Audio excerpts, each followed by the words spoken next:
साहब अंबेडकर आए सी जिन्हां पशुआं तो आदमी बनाए सी। सतगुरु नामदास दा कमाल सी जिन्हां तोड़िया गुलामी वाला जाल सी। सिख मत असी दुआं दी भुला बैठे हाँ, आपो अपनी दुनिया बसा बैठे हाँ। एक कौम हाँ तां सारे ही भरा ने, पंज आदमी 50 साडे राह ने। जाना किहड़े पासे पता कोई ठिकाना ना, उदा कहिए साथों वड्डा कोई सियाणा ना। सिख मत असी दुआं दी भुला बैठे हाँ, आपो अपनी दुनिया वसा बैठे हाँ। पिंड दमयाल दी सत्थ दे विच बैठे मेरे बहुत ही सत्कारयोग सूझवान बजुर्गों, माताओं, भैनों, बच्चों, तुहानूं सारिआं नूं मेरे वल्लों बाबा साहब डॉक्टर BR अंबेडकर दियां लख लख जन्मदिन दियां मुबारकां। मैं धन्नवादी हाँ साडे वड्डे वीर कानगो साहब दा, जिन्हां दी बदौलत आप सारिआं दे दर्शन करन दा मौका मिलिया। समा इजाजत नहीं दिंदा, लेकिन मैं 2-3 गल्लां जरूर करनियां चाहांगा तुहाडे सारिआं दे नाल। कदी समा मिलिया तां फिर असीं वधिया तरीके नाल गलबात करांगे। बाबा साहब डॉक्टर BR अंबेडकर दी जिहड़ी आखिरी इच्छा सी वो मैं दसनी चाहुंदा। बाबा साहब डॉक्टर BR अंबेडकर ने साडे लई की कीता, साडे बहुत सारे बुलारे तुहानूं दस के गए आ कि जिन्हां लोकां नूं पढ़न दा अधिकार नहीं सी, वो साडे बंदे प्रोफैसर, DO, BO, लैक्चरर बन के लोगों को पढ़ाते हैं। जिन्होंने गलियां च तुरन का अधिकार नहीं सी, वो अज हवाई जहाज़ में सफर करते हैं। ये बाबा साहब की बदौलत है। इस करके जो कुलियां च रहिंदे सी अज महिलां च रहिंदे ने, ये बाबा साहब की बदौलत है। लेकिन उस बाबा साहब डॉक्टर BR अंबेडकर का जो सुपना सी वो ये सी कि मैं अपने इस समाज नूं, इस देश का हुक्मरान समाज देखना चाहुंदा और इस देश नूं बुद्धमय देश देखना चाहुंदा। और ये वास्ते बाबा साहब डॉक्टर BR अंबेडकर संविधान दे विच बहुत बड़ा प्रबंध करके गए सी। वो प्रबंध किहड़ा सी? वो सी वोट का अधिकार। वोट के बारे तुहानूं सारिआं नूं पता कि 5 साल बाद इलैक्शन हुंदी है, असीं वोट की वरतों करते हैं। लेकिन वो वोट सानूं किवें मिली सी इहदे बारे कोई जानकारी शायद नहीं होएगी, खासकर नवें बच्चों नूं। तो मैं वो दसना चाहुंदा क्योंकि वोट जिहड़ी है सानूं सुत्ते पिया मिल गई। वो वोट के बदले बाबा साहब डॉक्टर BR अंबेडकर के 4 बच्चे और एक पत्नी की कुर्बानी हुई, जो कि सानूं याद रखनी चाहिए आ। वो कुर्बानी के बदौलत सानूं वोट मिली।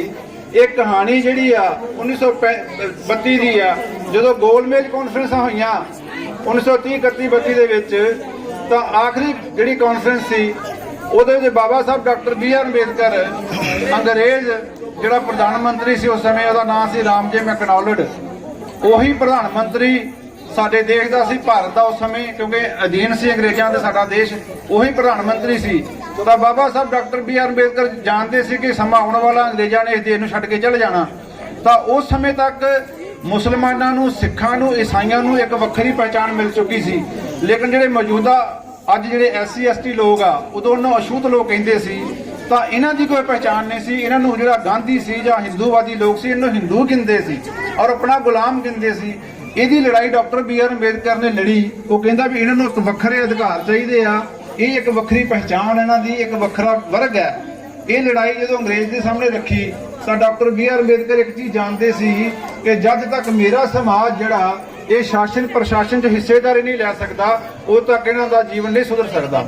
और ये हक जिहड़ा शासन और प्रशासन दे विच हिस्सेदारी लैण दा जिहड़ा तरीका सी, वो सी जिहड़ा डेमोक्रेटिक तरीका सी, राजपाठ दे विच हिस्सेदारी लैना।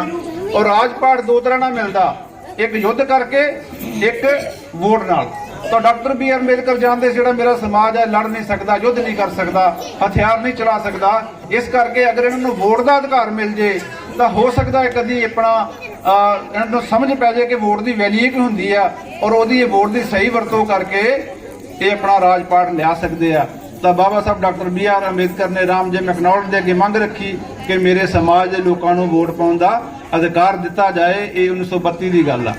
तो उस समय वो साडी वोट का विरोध किन किया? जिहड़ी कांग्रेस जमात सी, उहदा आगू सी गांधी महात्मा, जिहड़ा साडा बापू बन गया, असीं उहनूं बापू गांधी कहने आ।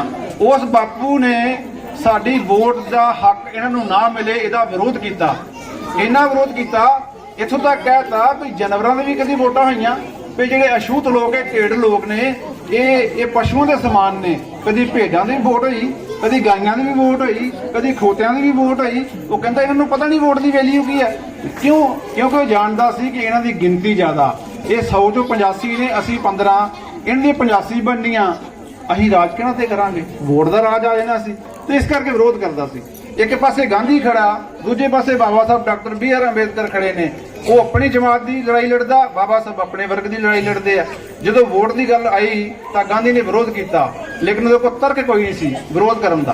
तो बाबा साहब कहते भी इन्हूं पुछो भी विरोध क्यों करता, भी इन्हूं क्या तकलीफ है, क्या बीमारी है कि अगर मेरे समाज के लोगों को वोट का अधिकार मिल जाए तो इन्हूं की प्रॉब्लम है।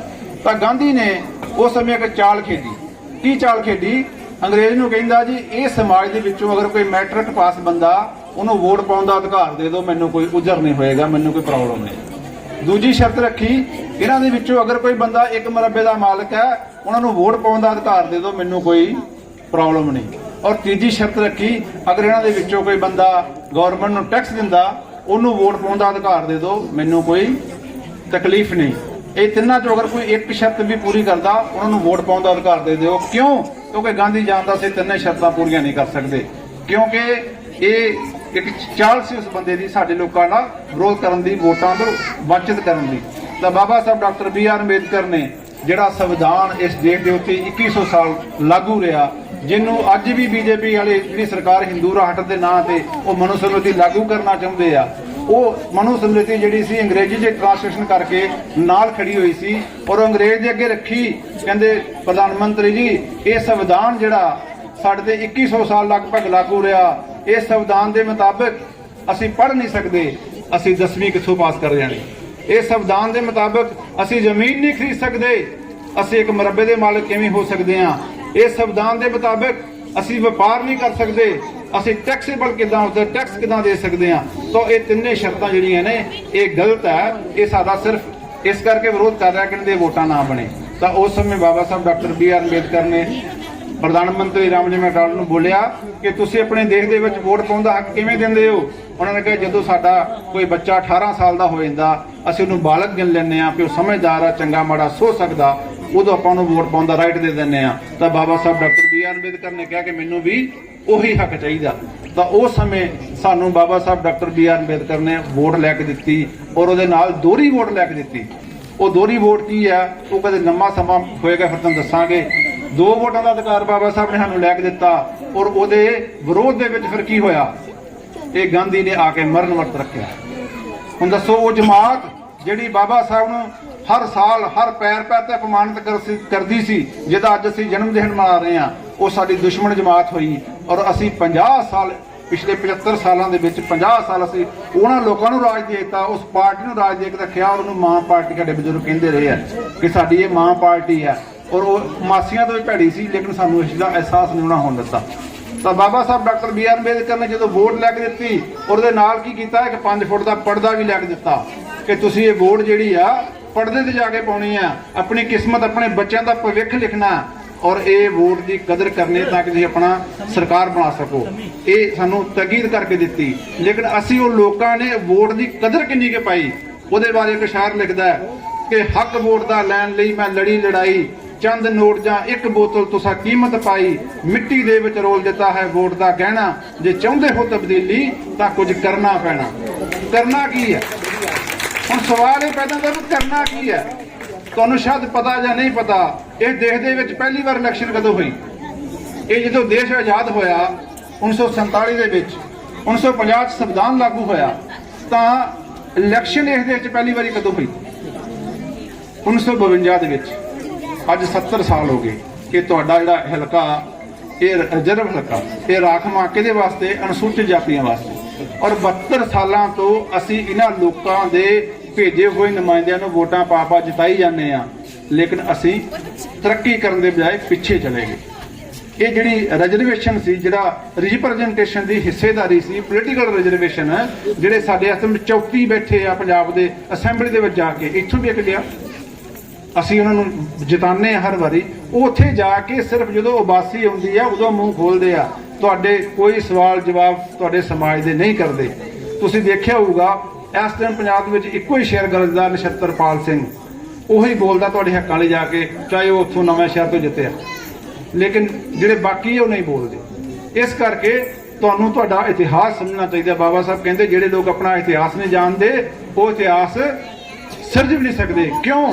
ਕਿਉਂਕਿ ਗੁਰੂ ਰਵਿਦਾਸ ਇੱਕ ਗੱਲ ਕਹਿੰਦੇ ਆ, ਨਰਪਤ ਇੱਕ ਸਿੰਘਾਸਨ ਸੋਇਆ, ਸੁਪਨੇ ਪਿਆ ਭਿਖਾਰੀ, ਅਸ਼ਤ ਰਾਜ ਬਿਸ਼ਰਤ ਦੁਖ ਪਾਇਓ, ਸੋ ਗਤ ਪਈ ਹਮਾਰੀ। ਕਿ ਜਿਵੇਂ ਕਿ ਰਾਜਾ ਬੈਠਾ ਬੈਠਾ ਝੂਲਣੇ ਤੇ ਝੂਲਦਾ ਨੀਂਦ ਆ ਜਾਂਦੀ ਆ, ਔਰ ਉਹ ਨੀਂਦ ਦੇ ਵਿੱਚ ਉਹਨੂੰ ਸੁਪਨਾ ਆਉਂਦਾ, ਸੁਪਨੇ ਦੇ ਵਿੱਚ ਉਹ ਆਪਣੇ ਆਪ ਨੂੰ ਭਿਖਾਰੀ ਸਮਝ ਲੈਂਦਾ ਤੇ ਉਹਦੇ ਅੱਖਾਂ 'ਚੋਂ ਪਾਣੀ ਆਉਂਦਾ, ਮੈਂ ਭਿਖਾਰੀ ਬਣ ਗਿਆ, ਮੰਗਦਾ ਫਿਰਦਾ। ਲੇਕਿਨ ਜਦੋਂ ਉਹਨੂੰ ਜਾਗ ਆਉਂਦੀ ਤਾਂ ਕਹਿੰਦਾ ਨਹੀਂ ਯਾਰ ਮੈਂ ਤਾਂ ਰਾਜਾ ਹੀ ਆ, ਮੈਨੂੰ ਸੁਪਨਾ ਆ ਰਿਹਾ ਸੀ। ਮੇਰੇ ਸਮਾਜ ਦੀ ਜਿਹੜੀ ਹਾਲਾਤ ਆ ਉਹ ਰਾਜੇ ਵਾਂਗ ਆ। ਅੱਜ ਇਹ ਸਮਾਜ ਸੁੱਤਾ ਪਿਆ, ਇਹ ਸੁਪਨੇ ਨਹੀਂ, ਇਹਨੂੰ ਪਤਾ ਨਹੀਂ ਲੱਗ ਰਿਹਾ ਕਿ ਅਸੀਂ ਰਾਜੇ ਸੀ, ਅਸੀਂ ਇਸ ਦੇਸ਼ ਦੇ ਵਸਨੀਕ ਆ, ਇਹ ਦੇਸ਼ ਸਾਡਾ ਆ, ਔਰ ਅਸੀਂ ਇੱਥੋਂ ਦੇ, ਅਸੀਂ ਜਿਹੜੀ ਔਲਾਦ ਆ ਰਾਜਾ ਦੀ ਔਲਾਦ ਆ। ਔਰ ਰਾਜੇ ਦੀ ਔਲਾਦ ਹੁੰਦੀ ਹੈ ਨਾ, ਉਹ ਹਮੇਸ਼ਾ ਹਾਥੀ ਦੀ ਸਵਾਰੀ ਕਰਦੇ ਆ। ਠੀਕ ਹੈ, ਇਸ ਚੀਜ਼ ਨੂੰ ਸਮਝਣ ਦੀ ਕੋਸ਼ਿਸ਼ ਕਰਿਓ। ਮੈਂ ਜ਼ਿਆਦਾ ਲੰਬਾ ਸਮਾਂ ਨਾ ਲੈਂਦਾ ਹੋਇਆ ਕਿਉਂਕਿ ਦੂਰ ਜਾਣਾ, ਗੱਲਾਂ ਬਹੁਤ ਨੇ, ਫਿਰ ਕਦੀ ਮੌਕਾ ਮਿਲਿਆ ਤਾਂ ਕਰਾਂਗੇ। ਆਪ ਸਾਰਿਆਂ ਦਾ ਬਹੁਤ ਬਹੁਤ ਧੰਨਵਾਦ। ਜੈ ਭੀਮ, ਜੈ ਭਾਰਤ।